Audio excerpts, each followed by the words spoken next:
सर्वप्रथम मैं सभी देवी देवताओं को प्रणाम करता हूँ।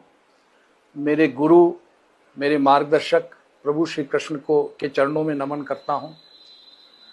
आप सभी मीडिया वालों के और सभी प्रदेश की जनता के सामने हाथ जोड़कर प्रणाम करता हूँ। साथियों, हमारे देश में पहलगाम में एक बड़ा दर्दनाक आतंकवादी हमला हुआ, जिसमें निर्दोष नागरिकों को मारा गया, उनका धर्म पूछकर मारा गया। बहुत बड़ी घटना हुई, दुर्घटना हुई। उसके बारे में मैंने एक वीडियो जारी किया था। उसमें कुछ बातें कही थीं। पता नहीं, मुझे बड़ा आश्चर्य होता है इस बात पर कि मेरी अपनी कांग्रेस पार्टी, जो देश को जिसने आज़ाद कराया, कांग्रेस पार्टी के कई कार्यकर्ता, कई नेता शहीद हुए आज़ादी की लड़ाई में, वो पार्टी मुझसे सवाल कर रही कि मैंने ऐसा क्यों कहा। बहुत आश्चर्य हुआ, बहुत दुख हुआ। मुझे नोटिस दिया गया, मैंने उसका जवाब दिया। उस जवाब को संतोषजनक इसलिए नहीं माना गया कि मैंने उसमें राहुल गांधी प्रधानमंत्री बनेंगे नहीं लिखा था, ये जवाब में नहीं लिखा था, इसलिए उसको माना नहीं गया। और मुझसे कहा गया कि मैं ये लिखूं उसमें कि राहुल गांधी प्रधानमंत्री बनेंगे तो नोटिस वापस ले लिया जाएगा। मैंने मना कर दिया। मैं कोई ज्योतिषी नहीं हूं, और उन्होंने मुझे पार्टी से 6 साल के निष्कासित कर दिया। निरंतर राहुल गांधी के इशारे पर सेना से सवाल किए जा रहे हैं। क्या ये अच्छा है? देश के लिए अच्छा है? बिल्कुल नहीं। और नियम ये है, उस संसद के नियम नहीं जानते हैं।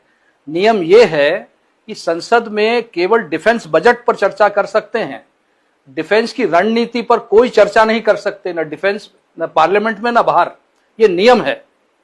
क्योंकि जो पुलवामा हमला हुआ है, इसमें हमारे जवान शहीद हुए हैं, वो इसलिए हुआ कि इंफॉर्मेशन लीक हो गई थी कि ट्रूप मूवमेंट कहां से हो रहा है, और उसका परिणाम हमारे जवानों की जान देकर हमको भुगतना पड़ा। तो इस तरह की अनर्गल बात करना क्या उचित है?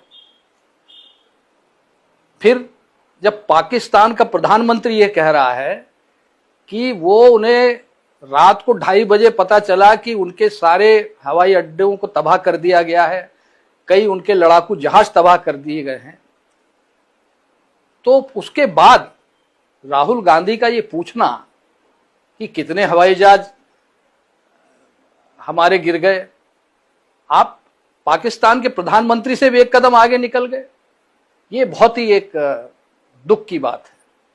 और सवाल अब मैं कर रहा हूं, जवाब आपको देना है। कांग्रेस वो पार्टी है जिसने देश को आजाद करवाया, कई देशवासियों ने अपनी जान दी। क्या इसलिए दी है उन्होंने जान कि हम अपनी बहादुर सेना पर सवाल खड़े कर सकें? तुम्हारे अनर्गल, अनावश्यक बयानों के कारण तुम कल्पना नहीं कर सकते हो कि देश की जनता कितनी आहत हुई है। आज कांग्रेस का कार्यकर्ता तुम्हारे बयानों के कारण सर उठा के सम्मान से चल नहीं पाता है, जबकि दूसरी पार्टी के कार्यकर्ता सम्मान से सर उठाकर चलते हैं, स्वाभिमान से चलते हैं, सिर्फ तुम्हारी बयानों के कारण। पर ये तुमसे कोई कहेगा नहीं, क्योंकि तुम तो अपने चमचों से घिरे रहते हो और घिरे रहोगे, कोई फर्क नहीं आने वाला तुम। क्योंकि पूरे देश में तुम पैदल चले, पैदल चलने के बाद पूरे देश में आज पार्टी कहां खड़ी है?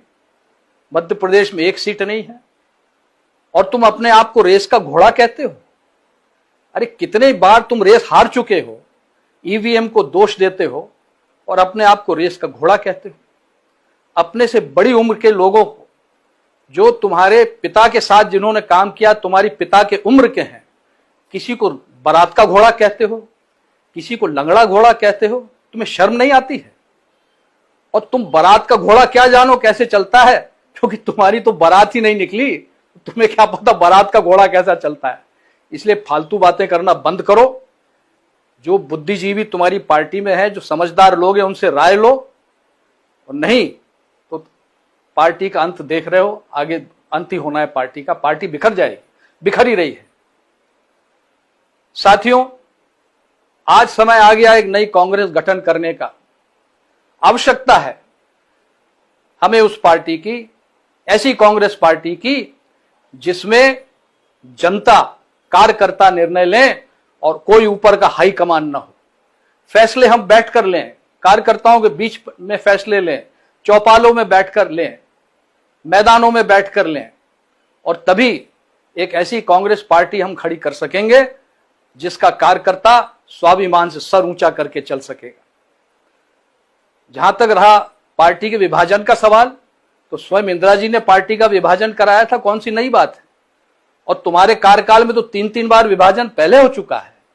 और अब समय आ गया है कि मध्य प्रदेश में भी एक ऐसी कांग्रेस का गठन हो और ऐसा संगठन बने जिसकी सोच कम से कम राष्ट्रीय सोच हो और राष्ट्र हित को सर्वोपरि रखकर वो कांग्रेस पार्टी का काम करे।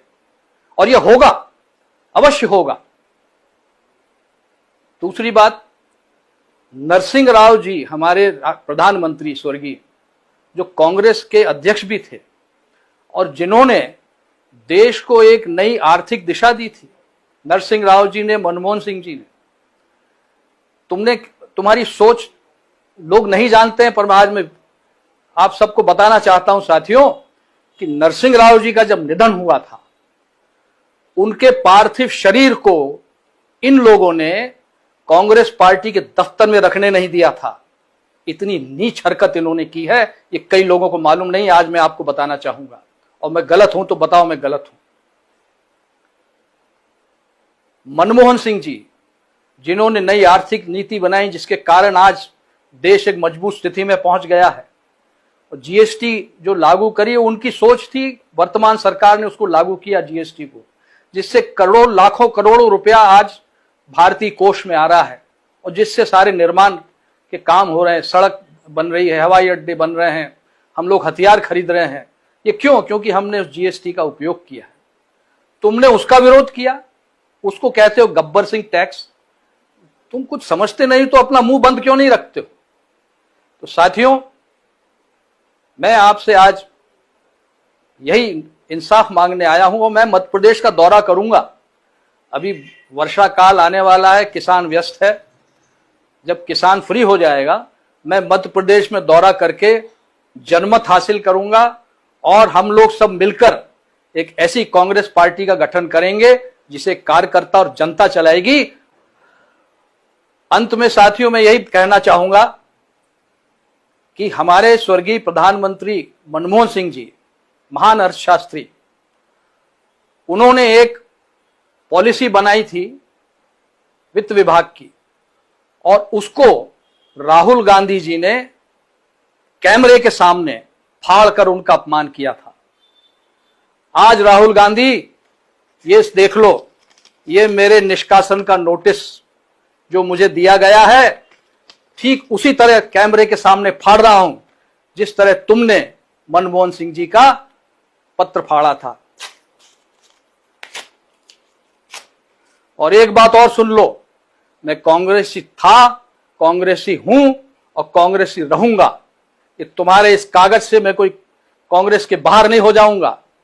मैं 40 साल तक मैं कांग्रेस में मैंने सेवा की है। 5-5 लोकसभा के चुनाव जीते हैं, 3-3 विधानसभा के चुनाव जीते हैं, कई चुनौतियों का सामना किया है। सुषमा स्वराज जी के खिलाफ कोई लड़ने तैयार नहीं था, विदिशा से मैं गया था क्योंकि पार्टी ने भेजा था।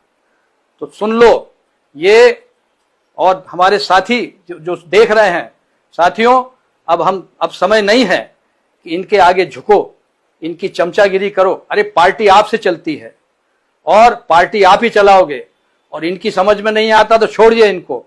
हम लोग मिलकर एक नई कांग्रेस खड़ी करेंगे। आप सबको बहुत बहुत धन्यवाद। ईश्वर आप सबका कल्याण करे। धन्यवाद। जय हिंद।